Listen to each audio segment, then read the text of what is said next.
para a gente que é psicólogo clínico, que cai muito na nossa prova da vida, porque isso acontece, essa questão dos modos em transtornos de personalidade borderline, principalmente, aparece muito nos nossos consultórios. Aliás, aparece na nossa existência, né? Na nossa vida privada a toda hora. Então, eu acho que esse é um momento muito importante da terapia do esquema. Enfim, tanto eu posso chover no molhado para alguns, porque algumas pessoas já fizeram, a gente já falou de modos aqui, mas eu acho que nunca é demais. E sempre há algo novo a falar, né? Experiências novas, questões novas, enfim. Então, hoje a gente vai falar disso, né? Do transtorno de dos modos no transtorno de personalidade borderline. Aliás, a terapia do esquema, ela nasce para dar conta de transtornos de personalidade borderline e narcisista, principalmente, porque sempre foram considerados dificílimos de tratar em consultório. Dificílimos de tratar em consultório. Era quase como se a gente tivesse que jogar a toalha, né?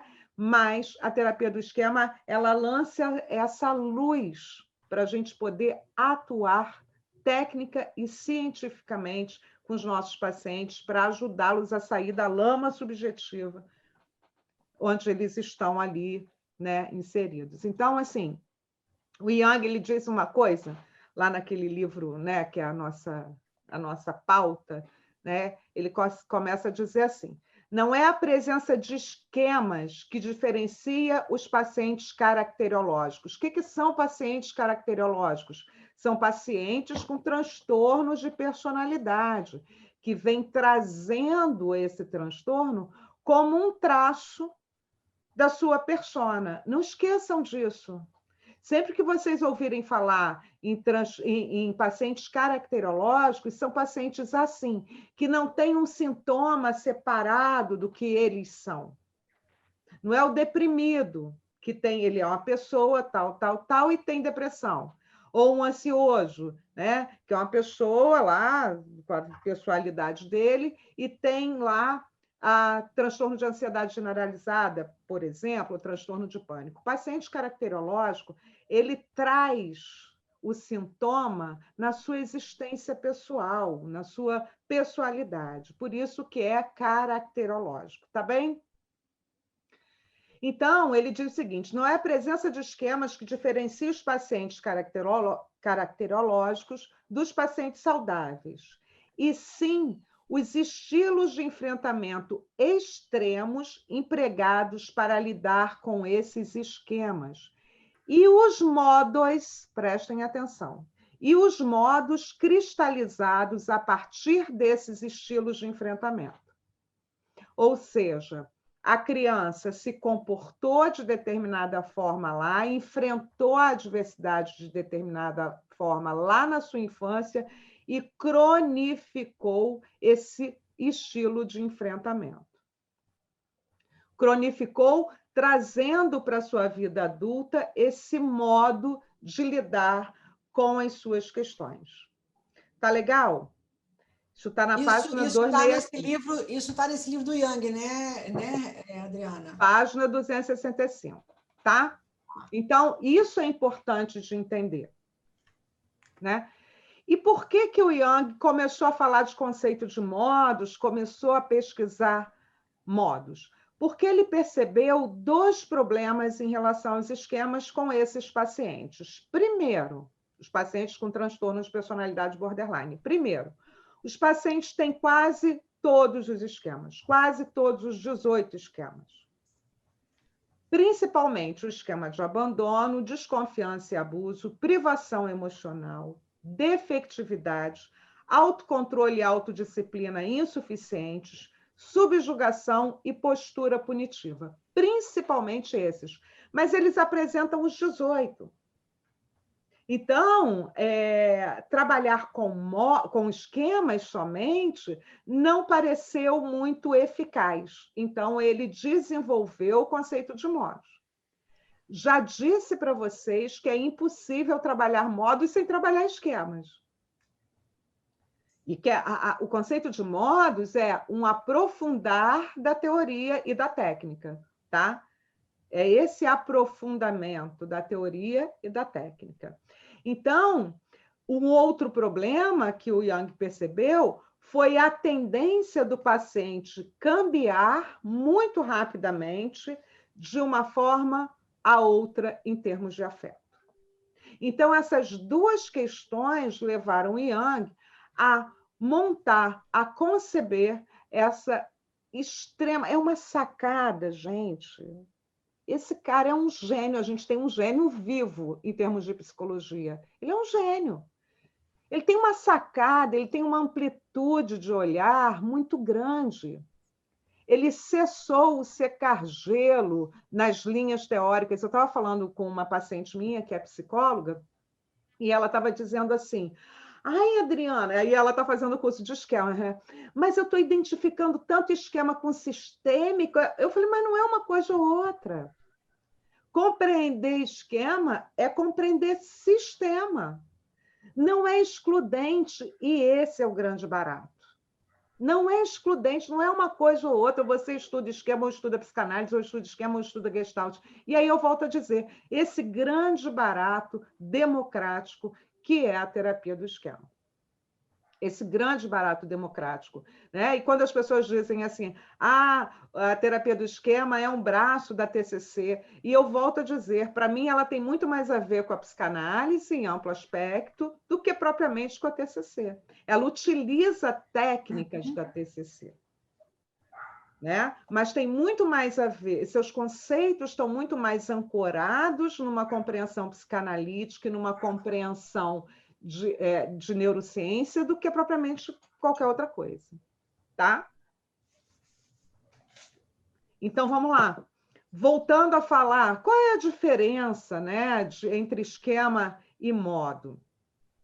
O esquema é um traço, né? É um traço estável. E o modo, ele é um estado. Então, voltando lá à questão conceitual, né? Ah, modo é conjunto de esquema?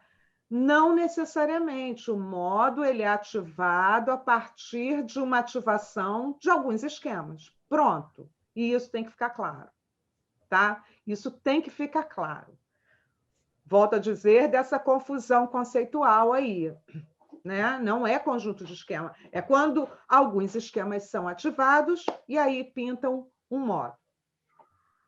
Então, o desenvolvimento desse conceito foi para captar e entender os estados afetivos variáveis nas pessoas com transtorno de personalidade borderline. Muita gente me pergunta assim, Adriana, qual a diferença mais marcante entre a bipolaridade e o transtorno de personalidade borderline? É a ciclagem, que na borderline é muito rápida, né? Ela tem as 4 estações emocionais na mesma hora, às vezes na mesma frase. Enquanto o bipolar, ele tem fases de mania e fases de depressão. Fases bem marcadas, que podem durar semanas ou meses. Então, essa é uma diferença muito importante. A bipolaridade não é transtorno de personalidade, não é um problema caracterológico. Tá?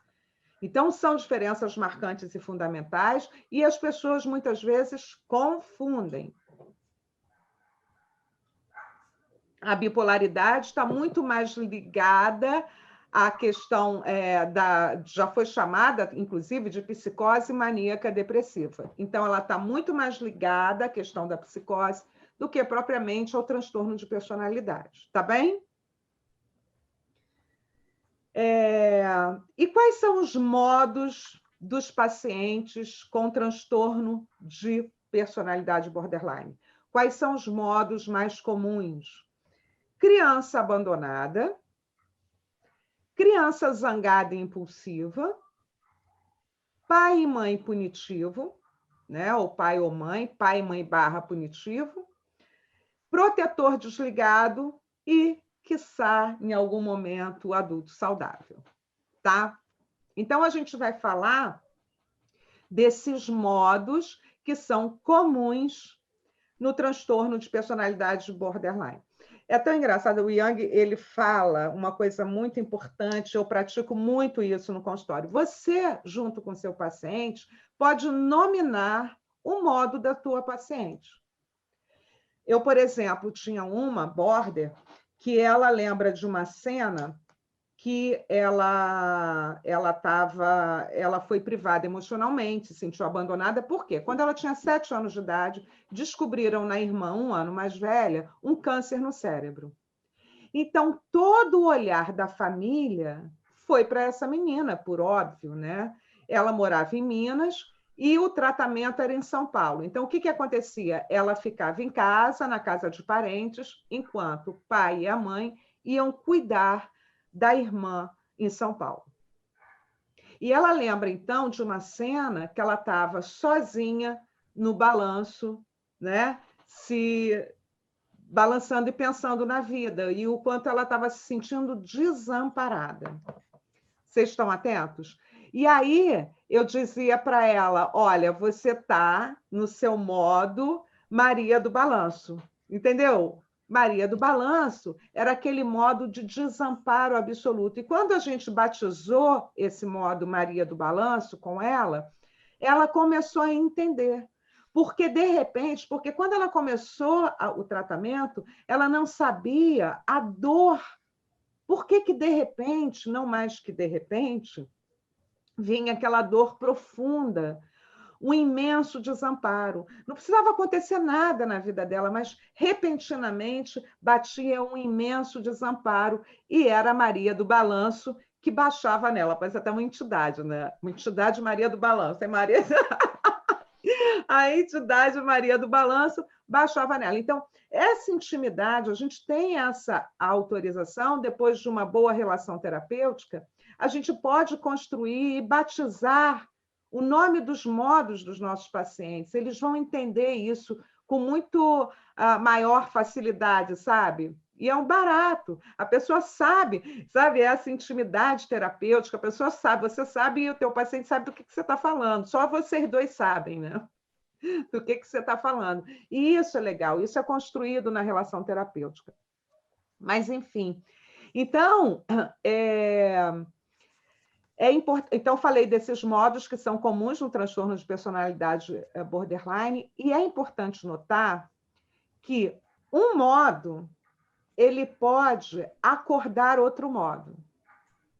O modo ativado ele pode acordar outro modo. Por exemplo, o paciente ele pode expressar uma necessidade no modo criança abandonada, na sua vulnerabilidade, e cambiar rapidamente para o pai e mãe punitivo. Por quê? Como ele não aprendeu e se sente culpado por expressar necessidades emocionais legítimas, ele se pune, o paciente, né? Se pune por expressar esse modo, essa vulnerabilidade. Entende? Ou então ele passa para o modo protetor desligado para escapar da dor da punição. E eu vou dizer o que são cada modo, o que é cada modo desse, tá? Eu vou dizer aqui, explicar bem direitinho o que é cada modo desse, com muita paciência, com muito amor no meu coração, que vocês sabem que eu tenho. Então, com muito amor no coração, vou explicar de modo, sabe assim, paulatinamente, para vocês poderem entender, porque é com isso que a gente vai lidar, é com isso que a gente lida no consultório, né? Então, o paciente com transtorno de personalidade borderline, ele fica nesse círculo vicioso entre os modos, e é por isso que ele cambia tão rápido, ele muda tão rapidamente. Então, ele passa da criança vulnerável, muitas vezes para criança impulsiva, para pai e mãe punitivo, né? Ou para protetor desligado, quando ele parece totalmente distanciado das questões emocionais. Parece que não está nem aí, sabe? Parece que não está nem aí. Esse é o modo protetor desligado. Mas a gente vai começar a falar, obviamente, dessa criança abandonada, né? E como é que a gente identifica os modos? Como é que a gente sabe? Tem teste para saber? Não, não tem teste, não tem questionário para saber quais são os modos. Até porque tu imagina, baixou a Maria do Balanço e fala, preencha um questionário aqui. Não, não. A gente percebe olhando, a gente percebe na expressão corporal. Porque quando o modo é ativado, o paciente é capaz, por exemplo, da criança abandonada, né? De botar o dedinho na boca, de fazer sabe? De se encolher. Então, tem uma expressão corporal que é extremamente importante e a gente precisa estar atento a essa expressão corporal. Mas dá para ficar atento online? É óbvio que dá, porque a expressão corporal, ela está aqui, está na cara, né? A gente percebe ali. Percebe. Então, cada modo possui uma emoção própria que vocês vão começar a entender agora. Agora, não sei se vocês já entendem, mas eu acho que a gente vai começar a falar disso mais, né, detalhadamente agora. Existe na base de todos nós uma vulnerabilidade, concordam? Existe na base de todos nós uma vulnerabilidade. Existe uma criança vulnerável.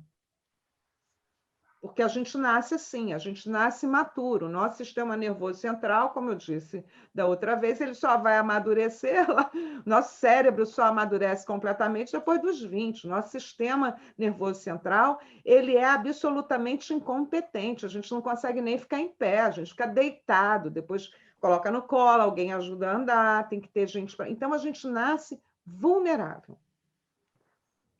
E é dessa vulnerabilidade que a gente vai tratar quando a gente trata a border.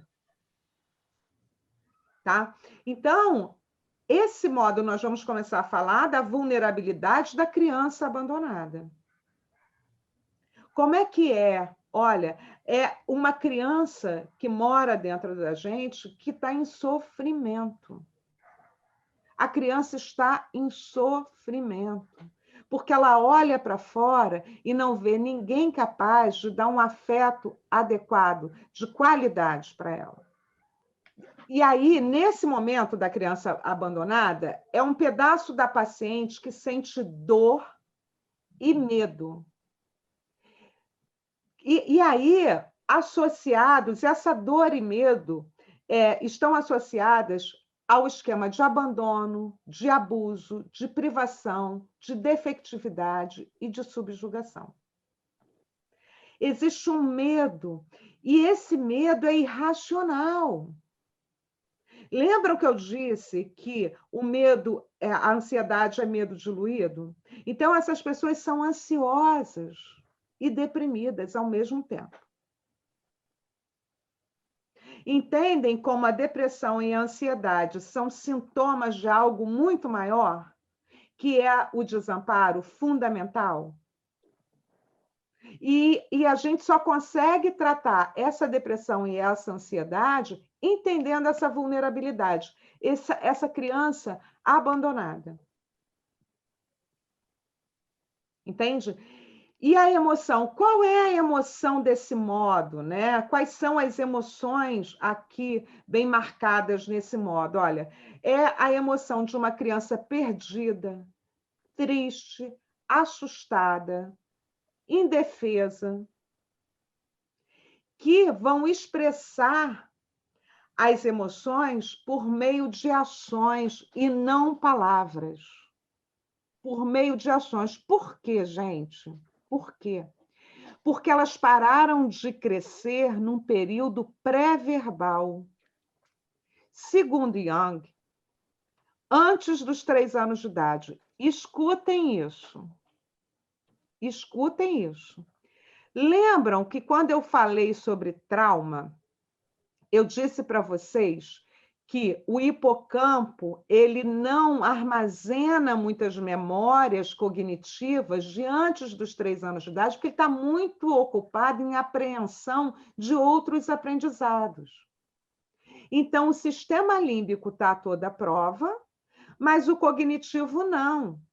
Por isso que a gente não lembra de muitas coisas que aconteceram antes dos nossos 3 anos de idade. No entanto, as emoções estão ali, ó, fazendo pressão na gente. E a gente hoje, a tentativa de recuperar aquilo que aconteceu com a gente lá, que a gente nem sabe muitas vezes, porque não contam para a gente, muitas vezes, o que aconteceu antes dos 3 anos de idade lá. Então, no transtorno de personalidade borderline, até porque o esquema de abandono é um esquema muito primário, muito primitivo, muito remoto, é um dos primeiros lá, lembram do primeiro domínio? Então, a criança, ela não lembra cognitivamente o que aconteceu com ela, no entanto, aquela emoção é o que faz pressão, e é por isso que ela se comporta emocionalmente como uma criança de menos de 3 anos de idade. Vocês compreenderam isso? Quando ela está no grave da parada. Então, quando a gente percebe um paciente no nosso consultório se comportando de forma pré-verbal, e é pré-verbal mesmo, não conseguindo dizer, né? Não conseguindo dizer o que sente. Eu não sei se eu falei para vocês semana passada, né, que o pai bateu na menina porque disse, né, mas você não sabe o que você... Então, por que está batendo? Porque ela está chorando à toa, ela não sabe dizer. Não sabe dizer porque não sabe dizer. Porque é pré-verbal, é uma emoção pré-verbal. E muitas vezes a gente sente isso, uma vontade de chorar, um desamparo, sem significante, né? Significantes são palavras. Não há palavra que dê conta da nossa dor. Não sei se vocês passaram por isso, né? Mas não é isso. Não tem palavras, sem palavras, né? É essa a emoção da border no modo criança abandonada. Entende? E aí não há modulação emocional. A emoção, ela vem em estado bruto. A emoção, ela chega em estado bruto, sabe? Muita tristeza, muito desamparo. E aí fica aquela coisa esquisita, né? As pessoas acham esquisito. Como assim? Parece que vamos medicar, vamos dar remédio para ver se para de apurrinhar, né? Porque a intenção é essa, para de dar defeito. Vamos ver se ela para de dar defeito. Mas, na verdade, essa medicação, ela pode até controlar, mas não vai resolver nada. O que vai resolver é o nosso trabalho terapêutico, é essa compreensão do outro. Entendam? É essa compreensão do outro. Então, a criança abandonada, ela é a versão da criança vulnerável, comum nos pacientes com transtornos de personalidade borderline. E o foco do paciente é o medo do abandono. E é por isso que as pessoas com transtorno de personalidade borderline, quando elas se sentem abandonadas de algum modo, elas dão defeito. Elas piram. Como se fosse uma criança, né, nesse período pré-verbal, precisando de cuidados. E se não tiver o cuidado, ela morre. Esse é o modo criança abandonada. Vocês sabem que o abandono é o tema central no transtorno de personalidade borderline, não é isso? O abandono é o tema central. A sensação de abandono, né? Então, essas pessoas, nesse modo, criança abandonada, se mostram frágeis, infantis, parecem tristes, descontroladas, assustadas, mal amadas, perdidas. E a sensação é real. É real e acachapante. A sensação é real e acachapante. Não adianta dizer para essa pessoa, que isso, menina? Tu tá com a vida ótima. Não, mas, gente, não adianta, porque isso não resolve. Deixa disso, para que isso? Que bobagem. Tu quer morrer? Que bobagem. Adriana, por que que elas brigam com todo mundo? Sim, Brigam e se afastam de todos. Aí, bom, brigam. É o modo criança impulsiva, zangada. Se afastam de todos depois que brigam. É o modo protetor desligado, que a gente vai falar logo em seguida. Tá? A gente vai falar logo em seguida. Mas brigam porque estão no modo criança impulsiva, zangada. Se afastam porque esse é o modo protetor desligado. Então, para elas se protegerem dessa emoção, que muitas vezes é insuportável, elas se afastam e se drogam, e enfim, né? Porque estão no modo protetor desligado. Tá bem? Tá. Então, sentem-se desamparados, totalmente solitários, como se fossem incompreendidas, sabe? Obcecados por encontrar uma figura parental que cuide deles. Obcecados por encontrarem uma figura parental que cuide deles. Esse é o grande lance, né? Por isso que elas não suportam, estão sempre em busca de alguém que lhe dê afeto, lhes deem afeto.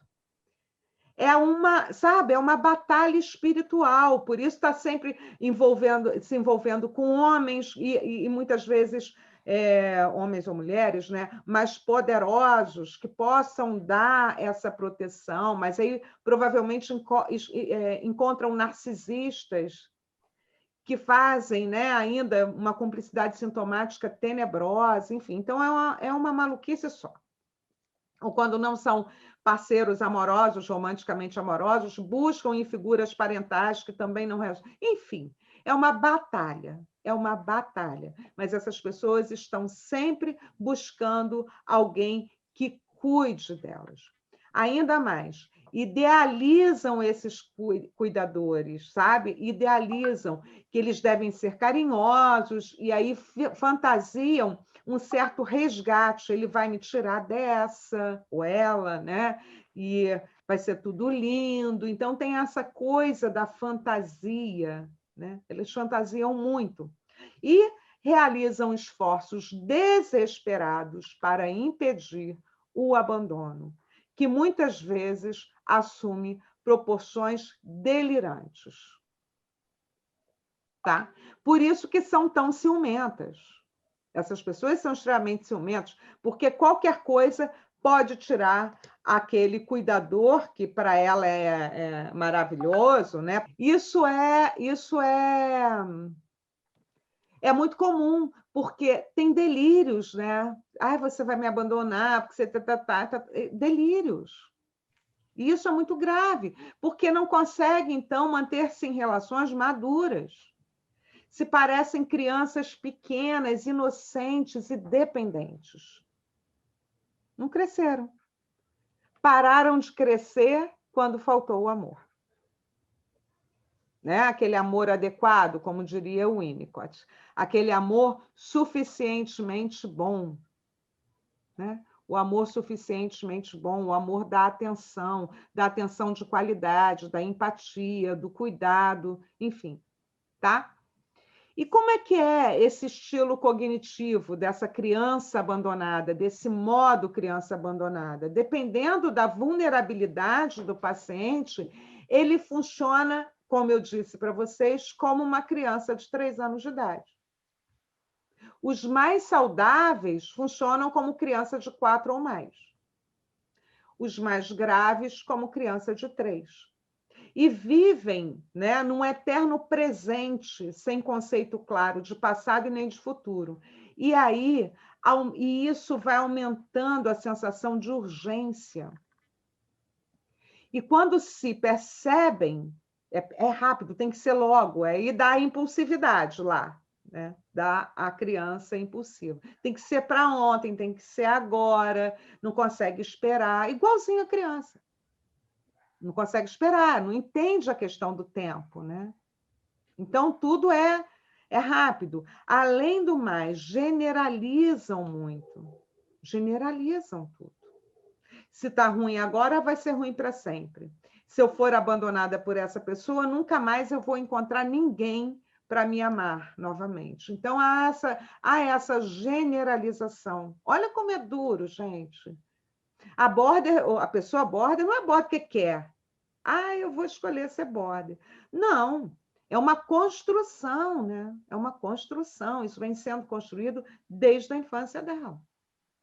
E é insuportável viver nisso. É insuportável, gente. É muito desgastante emocionalmente. É desgastante. Né? Então, ela vem desesperada. E, às vezes, até o próprio terapeuta, a gente vai falar sobre isso, o que causa na gente, né? Fica incomodado com aquela infantilidade, dá vontade de falar, vai crescer, cara.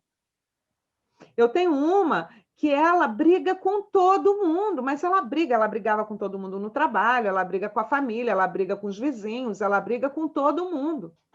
E aí a gente já está num processo já bem avançado, terapêutico, né? E eu estava dizendo para ela, eu falei, mas aí ela estava reclamando disso, que ninguém. Eu falei, gente, mas você briga com todo mundo. A tua criança impulsiva, ela já sabe os termos, já sabe tudo, sai brigando com todo mundo. E ela chorando me disse, mas eu não consigo fazer diferente. Eu falei para ela, eu te entendo. Eu te entendo, porque você está no pré-verbal. Agora, a gente vai precisar construir alternativas para você parar de brigar com as pessoas. Ela briga com todo mundo, não tem uma no trabalho, não tem. E aí, essa coisa, né? Quando eu digo que o transtorno de personalidade, ele não é assim no trabalho. Às vezes, se está só no trabalho, é outra coisa, o trabalho está ruim. Não é só assim com o marido, não é só. Não, é em todas as áreas da vida, é com o vizinho, é com o marido, é com os amigos, é com todo mundo. E ela é assim. Então, foi o que eu disse para ela. Agora, o que a gente vai ter que fazer? Eu vou ter que te pegar pela mão para saber, caso a caso, o que você pode fazer. É ensinar. A gente tem uma função didática, a gente faz a reparação. Não é verdade? A reparação parental inclui pegar pela mão. Falar, que tal isso? Que tal aquilo? Adriana, mas psicólogo não dá conselho. Está escrito em que lugar? Porque se a pessoa foi privada de alguém forte para aconselhar, a gente pode aconselhar porque a gente faz a reparação parental limitada. Isso tem uma justificativa científica. Compreendem o que eu estou dizendo? Isso tem. Qual é a sua base teórica? Terapia do esquema. O que a terapia do esquema faz? Reparação parental limitada. O que um bom pai, uma boa mãe faz? É aconselhar. E o que um bom pai e uma boa mãe fazem, né? Fazem, desculpa aí. O que um bom pai, uma boa mãe e boa mãe fazem é não escolher para o filho. É dizer, papapá, e você escolhe. Escolhe aí. Dentro dessas possibilidades, escolhe aí. Não é isso? Então, a gente tem essa função, principalmente nesse caso da criança abandonada, tá? Nesse modo, criança abandonada. Dá essa orientação, ser essa figura forte que ele não teve na infância. Como eu disse para vocês, né? Esse modo... Peraí, deixa eu ver se eu pulei aqui. Então, falei dessa coisa da impulsividade, né? Esse modo é o que carrega os esquemas nucleares do paciente. É esse modo da criança abandonada que traz os esquemas, por exemplo, de abandono, de desconfiança e abuso, de privação emocional. Esse modo é o que carrega, sabe assim? Traz para a cena esse conjunto de esquemas, tá bem? E qual é o objetivo do tratamento quando o paciente está no modo criança abandonada? Conforto. Confortar a criança. Trazendo com esse conforto esse antídoto que, obviamente, é parcial, né? A gente já falou sobre isso, através de uma reparação parental limitada, proporcionada pela relação terapêutica.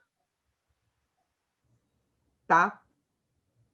E qual é a estratégia que a gente pode utilizar para fazer isso? Ó, ajudar essa criança a se identificar, a ser quem ela é, a dar contorno ao eu, como eu digo, e olha a importância da psicologia positiva nessa parada, né? Aceitar que ela tem necessidades emocionais que não foram satisfeitas, satisfazer no que a gente puder essas necessidades emocionais, assim, ó, tô aqui, eu tô junto contigo, eu não vou te abandonar. Isso é importantíssimo. São as palavras importantes que a gente tem que falar para quem tem transtornos de personalidade borderline. Eu não vou te abandonar. Eu não vou me atrasar, não vou ser abusiva com você. Né? Gente, eu não sei se eu contei para vocês, se eu contei, eu vou contar de novo, né? É uma experiência de abuso terapêutico que eu tive. Eu fiz psicanálise durante um tempo, porque eu já fui psicanalista na minha vida, e era cruel o que a psicanalista fazia. Ela, por exemplo, ela atendia à tarde, eu fazia psicologia, mas eu tinha um monte de coisas para fazer da minha vida, por óbvio, né? E a gente ia lá para o consultório dela e esperava a hora que ela pudesse atender. Aí virava o grupo. Tinha o grupo da sala de espera, entendeu? Nenhuma função terapêutica tinha aquilo. Aquilo era um abuso. Né? Aquilo era um abuso com as pessoas. E aí você ficava lá, ó, na ansiedade de entrar naquela sala, e às vezes a gente entrava e a lógica, o tempo lógico fazia com que a gente ficasse lá 10 minutos. Você esperava 2 horas, 3 horas, 4 horas, você ficava lá. Isso é um abuso. Não é? Para uma paciente borderline, isso intensifica todo o sintoma. E a criança abandonada toma conta. Compreenderam isso? Com borderline, a gente precisa ser respeitoso. Aliás, com todos os pacientes, já vou te dar a palavra. Com todos os pacientes, a gente precisa ter respeito. Obviamente, a gente não controla tudo e você pode atrasar. Se você for atrasar com um paciente, você, por favor, olha, meu querido paciente, vou atrasar 10 minutos e atrase somente o que você disser. Eu vou te atender de tal hora a tal hora. Me desculpe pelo atraso. Isso é uma questão de respeito ao próximo, não é? Se precisar faltar, com educação, gentileza e delicadeza, olha, no dia tal eu não virei por conta disso, isso e isso. Justifique. Porque a border, principalmente, tem essa emoção do abandono muito forte. Qualquer virada maldada, qualquer manobra maldada vai acionar o esquema de abandono dela e ela pode largar o processo terapêutico e isso vai ser péssimo. E já que a gente precisa modelar, o nosso consultório tem que ser redondinho, igual a manicure. Ó, tal hora, tá, é ali. Tá, gente? E isso é importantíssimo no transtorno de personalidade borderline, para a gente não ativar essa criança abandonada, tá? Então, a gente precisa... Quais são as estratégias? Eu falei do objetivo do tratamento, com esse modo, criança abandonada, e a estratégia é ajudá-la a se identificar como pessoa, porque ela tem um problema de identidade, ela não sabe quem ela é, e por isso que a psicologia positiva ajuda tanto, aceitar e satisfazer as necessidades emocionais básicas de vínculo seguro. Não tenham medo, gente, de dizer, estou com você, ó, conta comigo, estamos juntos. Tem uma coisa que eu sempre falo, eu sou sua parceira, mas não sou sua comparsa. Se você for para o crime, eu não vou junto. Eu sempre falo isso, né? Porque se estiver errando, eu vou dizer. E aí você vai, se você quiser, espírita, é igual um mentor espiritual, não tem mentor? Estou tão espiritualizado e estou tão espiritualista. Tem aquele mentor espiritual, não tem? É mais ou menos isso. A pessoa precisa contar contigo. Nenhuma linha da psicologia utiliza esse conceito dessa forma. Nenhuma. E nenhuma linha da psicologia, essa relação é tão estreita. E nenhuma. Tá? Ao contrário. Ao contrário. Né? Verdade. Deixa eu te perguntar uma coisa. Essa situação que você disse, né, da pessoa ficar esperando, a relação é tão assim de abandono mesmo, né, que ela espera horas seguidas para ter aquela tensão, né? Isso pode se dar também com outros cuidadores, que não o terapeuta, né? Esse exemplo que você usou aí do abuso da psicanalista, eu vejo, tem uma pessoa, eu não atendo não, mas é uma pessoa que eu conheço. Então, por isso que eu estou perguntando. Essa situação pode se dar com outro tipo de atendimento. Por exemplo, médico, que a pessoa cria uma relação e fica ali horas esperando por aquele médico, porque criou uma relação de dependência por questões ali, né, óbvias da necessidade de saúde, mas cria uma coisa a mais. E ela fica ali naquele abuso mesmo, esperando horas e horas e horas e horas, não é isso? E ainda mais, né? O que acontece? A gente está no consultório e o paciente ele repete o que ele vive na vida dele, ele carrega isso e ele vai funcionar desse modo em todos os lugares, inclusive no consultório do clínico, do ortopedista. Acontece que muitos médicos têm esse traço perverso, né? Narcisista, de que eu sou importante, o resto não é. Então, o paciente pode esperar. Quando eu marco o médico, eu já falo assim, ele atende na hora, é senha, que eu não vou parar. Eu acho que eu fiquei tão traumatizada com esse meu processo, que eu falo, olha, atende na hora, não atende, eu marco 3, chego às 5, como é que funciona? Porque é bom saber, né? Porque os médicos... Eu também pergunto quando chego, ele está atendendo ela, está atendendo no horário ou está, né? Ainda tem que perguntar isso, que é um absurdo, né? Ninguém precisa me perguntar se eu atendo no horário, porque é óbvio, se eu marco o horário, eu vou atender no horário. Mas é um absurdo ter que fazer essa pergunta. Então, isso para a border ativa esse abandono. É terrível. E, ao mesmo tempo, ela fica ali, com a boca aberta, esperando que esse médico dê atenção. Então, ela continua ali naquele processo. É isso que eu digo, um maluco batendo palma e outro dançando. Né? É gatilho, né? Gatilho, quando a pessoa fala isso, é gatilho. Né? Ela pode também entrar no modo criança zangada, impulsiva, porque está sendo jogar tudo. Né? Ela pode cambiar ali, estando naquela cena de abandono, ela pode cambiar ali para o modo criança agressiva e impulsiva. Esperar por muito tempo e daqui a pouco dar pernada 3x4 e nem me despenteio. Né? Em vez de perguntar, vem cá, o cara marca 3, mas atende 3 ou ele marca 3 para atender às 6? Porque eu vou às 6. Né? Sim. Mas por que o consultório cheio com o médico, por que o médico gosta do consultório cheio? Para ele se sentir importante. Sim, claro. Então, isso, como geralmente tem muitos traços narcisistas, estou dizendo todos, estou falando que geralmente, quando o médico gosta de fazer isso, é porque não é porque ele é ocupado, porque todo mundo é. Porque se ele é ocupado, diminui a agenda, não está dando conta. Ou então, isso deve acontecer com os narcisistas, principalmente, né, Adriana? É isso que eu estou dizendo. Os narcisistas adoram isso.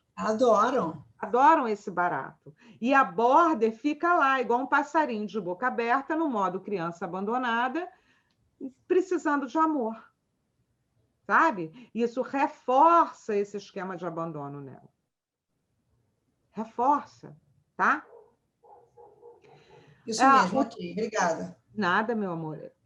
Então, para o tratamento dessa criança abandonada, como eu disse, volto a dizer, a relação terapêutica é fundamental para que a gente faça essa reparação parental.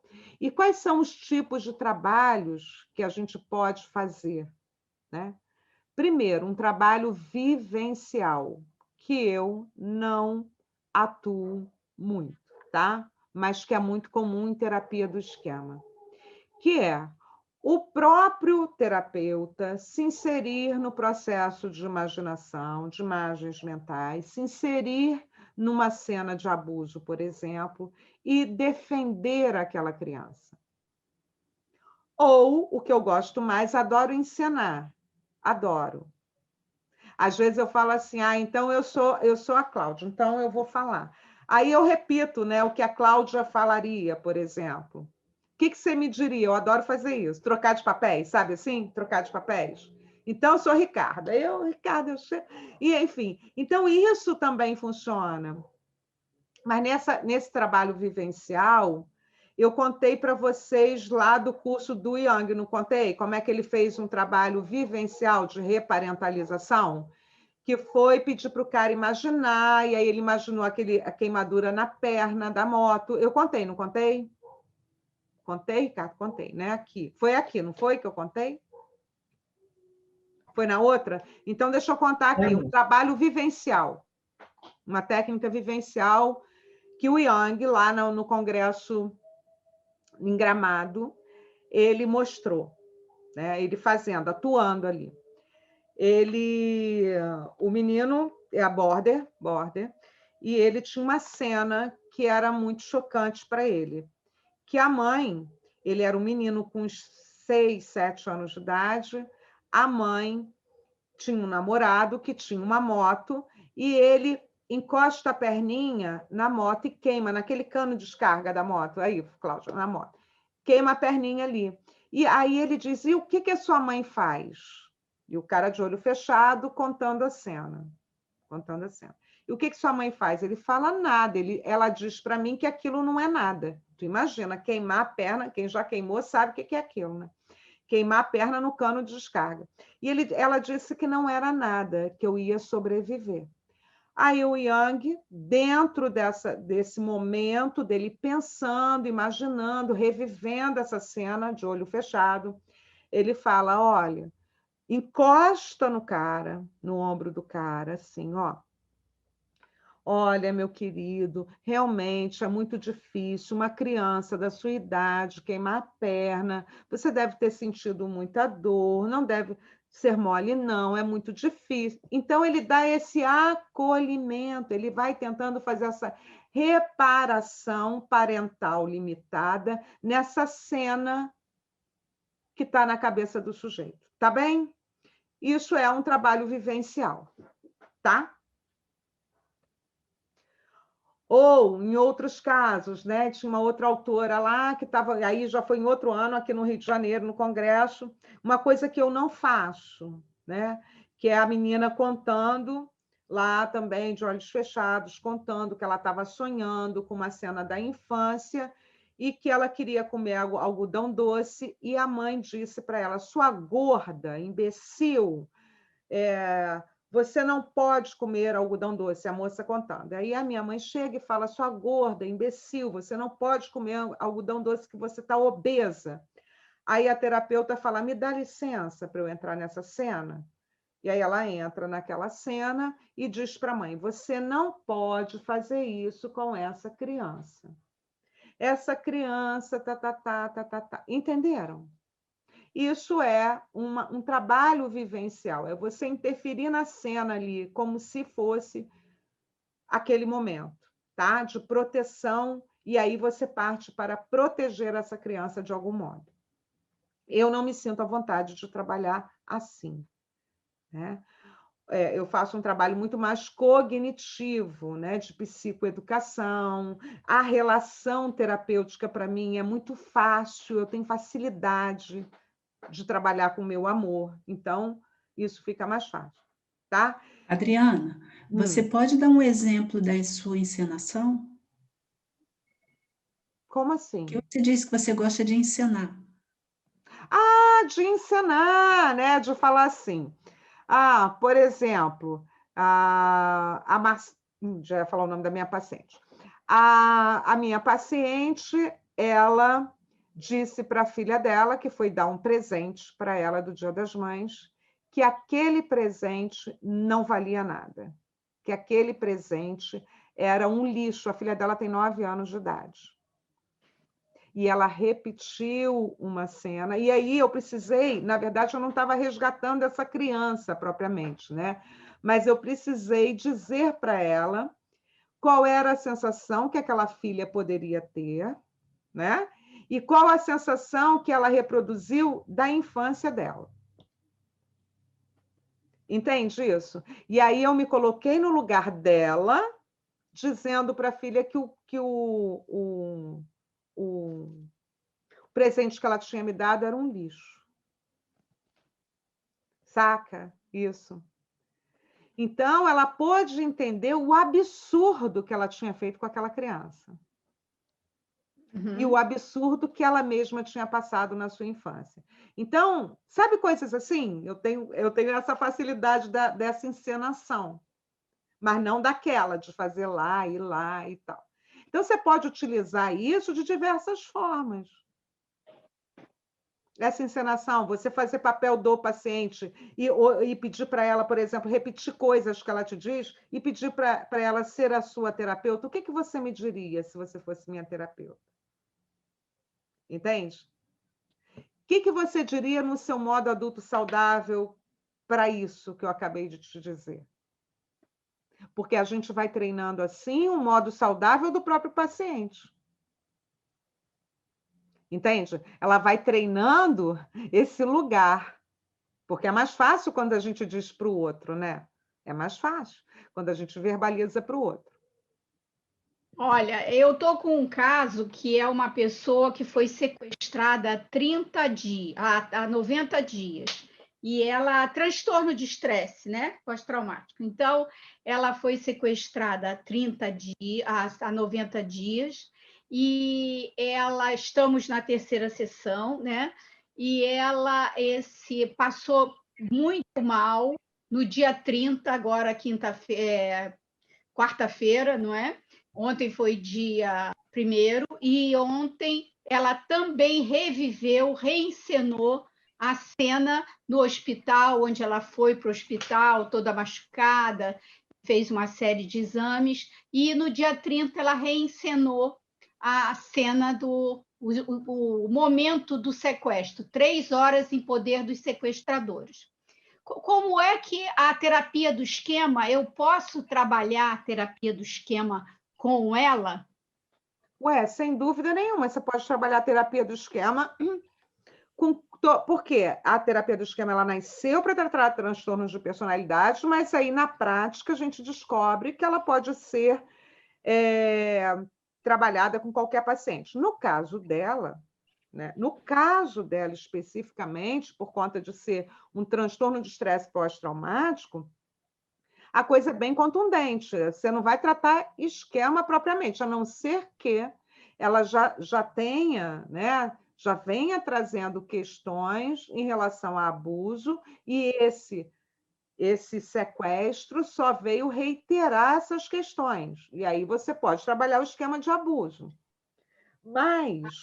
E provavelmente ela tem alguns esquemas, mas nesse caso, né, é trazer essa moça para o presente, né, porque ela está vivendo o passado, ela tá reeditando a cena toda hora, então eu acho que não é adequado que você reedite, eu acho Sim. que não precisa, porque já está reeditada para ela já está nesse... Né, ela já sabe o que aconteceu, a emoção está junta. Eu acho que agora é descolar. Em vez de reeditar a cena, é descolar.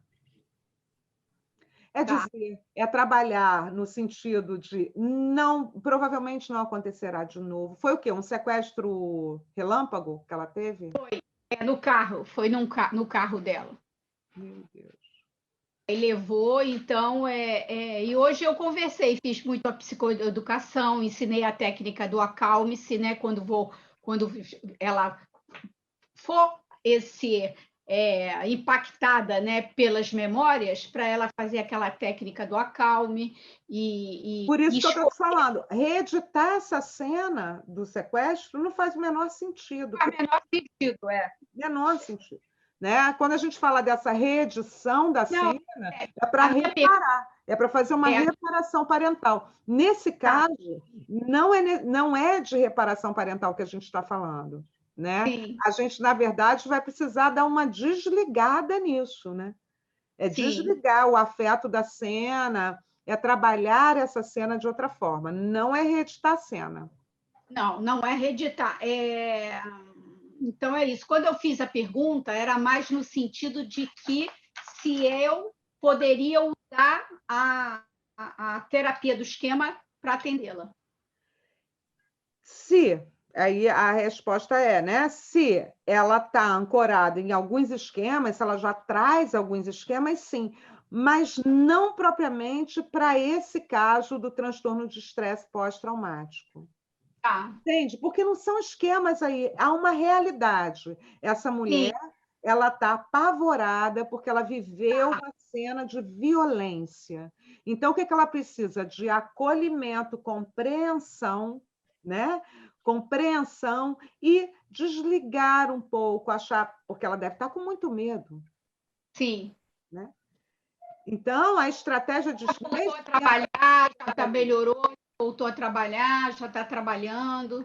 Uhum. Ela é uma terapeuta, então já está voltando ao consultório, atendendo pacientes em casa. Então, agora, usa muito das cenas no modo criança abandonada, entendeu? Porque aí ela justifica, mas eu não posso, aconteceu isso, entende? Bom, aí se ela está nesse modo, criança vulnerável, eu acho que ela está vulnerável, né? Vulnerável, não abandonada propriamente. Não tem a ver com abandono, tem a ver com vulnerabilidade. Isso. Não tem a ver com abandono, porque ela não foi abandonada. Não, ela está vulnerável. É diferente. Sim. Entende o que eu estou falando? Não tem a ver com abandono. O homem dela não foi embora, ela está desesperada. Não é nada disso. É uma vulnerabilidade. Ela não está com saudade do sequestrador, é vulnerabilidade. Entende? Sabe? Aí o que você precisa fazer? Acolher essa vulnerabilidade, entender que é normal que ela esteja vulnerável, porque, afinal de contas, né? E paralelamente trabalhando essa funcionalidade dela, né? Porque se a pessoa sai das suas tarefas, do seu trabalho, fica pior, né? É um critério, né? Um critério. Trabalhando a coragem, fazendo entender que ela foi sequestrada, mas não necessariamente será sequestrada de novo, enfim, né? E principalmente, eu acho que nesse momento é acolher. Sim. E aí eu conversei com ela que agora, nesse momento, ela não pode se sequestrar da vida. Mas acontece que dizer você não pode fazer isso não funciona. Não seria mel na chupeta, né? Não, você não pode ficar triste, você não pode ficar ansioso, você não pode sequestrar da vida. Impactou ela essa frase, entendeu? É um processo, né? Mas impactou essa frase. Nossa, essa frase porque o sequestro já aconteceu e eu não posso fazer o mesmo comigo, né?